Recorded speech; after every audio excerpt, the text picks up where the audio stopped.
Beberapa aset reksadana milik pihak yang terkait kasus Jiwasraya bakal dirampas Kejaksaan Agung Republik Indonesia. Meskipun demikian, Kepala Pusat Penerangan Hukum Kejagung, Ketut Sumedana mengatakan tidak semua dari MI ini terlibat dalam kasus Jiwasraya. Seperti diketahui, hanya ada 13 manajer investasi dari 35 yang saat ini telah ditetapkan menjadi tersangka. Beberapa MI sisanya hanya kebetulan asetnya dimiliki beberapa pihak yang terlibat di kasus Jiwasraya.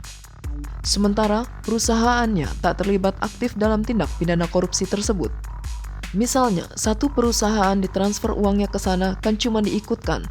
Perusahaan tidak secara aktif melakukan tindak pidana. Kalau yang jadi tersangka kan perusahaan-perusahaan yang aktif melakukan tindakan pidana, ujar Ketut kepada Kontan Senin 13 Juni.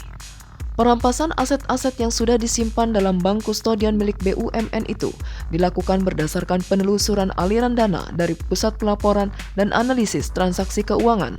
Sementara, Ketua Asosiasi Manajer Investasi Indonesia, Afifa menjelaskan, eksekusi yang dilakukan Kejaksaan Agung Republik Indonesia hanya atas aset atau unit penyertaan milik para terpidana dan pihak yang terkait dengan kasus Jiwasraya.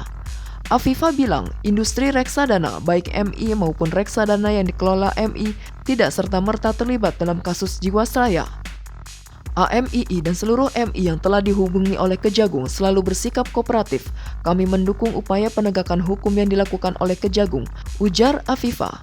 Afifa pun menjelaskan mekanisme proses penyitaan reksadana sama seperti proses penjualan kembali atau redemption reksadana pada umumnya. Perbedaannya, dana redemption dikirimkan ke rekening atas nama negara, bukan ke pemilik unit penyertaan reksadana. Kejagung membutuhkan kerjasama dari MI dan bank kustodian dalam proses penyitaan unit penyertaan tersebut.